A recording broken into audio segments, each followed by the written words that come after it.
safety, what does he do? He runs to Fox and Friends, right? So his next big move, I'm going to run to Fox and Friends, and we're just going to have a nice, normal conversation. I'm going to sit on the white couch, and we're going to have a nice chat. But instead, he ends up whining about how mean Fox is to him and telling them about how he's going to try and rig their coverage going forward. Ian, I'm not shitting you. He admits to this. It's funny, I just taught the First Amendment today. I'm just going to throw that out there. Literally, I taught the First Amendment today. Yeah. No, he wants to manipulate the press. Watch this. This is hilarious. Talk about being teed up, right? You know the difference? In the old days, you never played negative ads. In other words, when I leave here, I'll then be hit by 5 or 6 ads. And in the old days, you never had Ian Fox News. Yeah. Well, in the old days. But in the old days, which wasn't so... All right.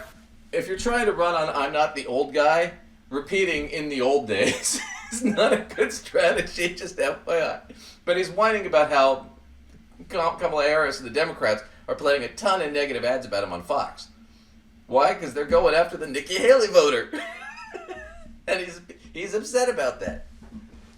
When I leave, I'll have 12 people from Kamala on, and, you know, pretty much unopposed.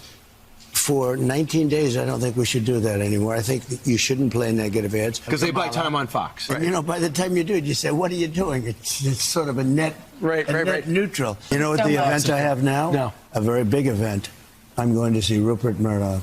Okay. That's a big event. I don't know if he's thrilled that I say it. Yeah, please tell him we also thank you. I'm going to tell him something very simple because I can't talk to anybody else about it.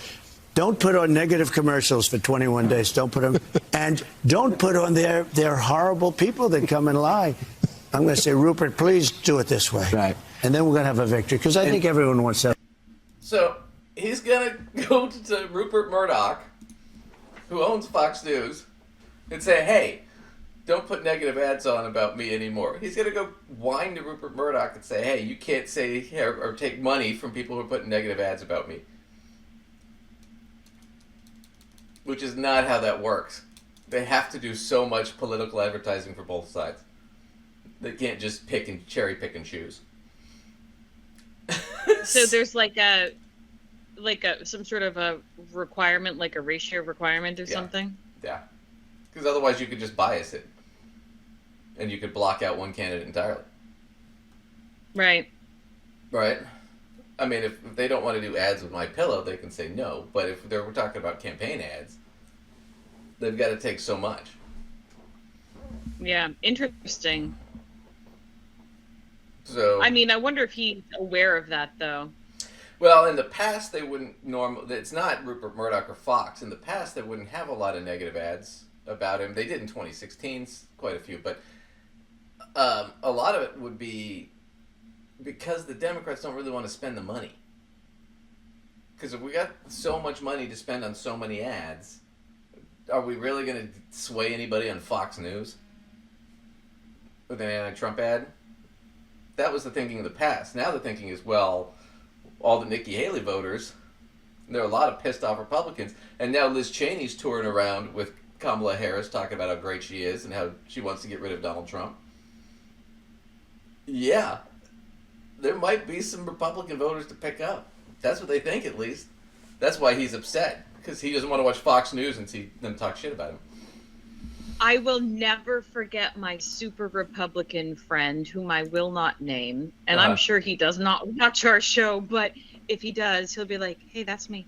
Yeah. I saw him post, he didn't say what happened, but I saw him post after an election, okay, just this once. Uh-huh.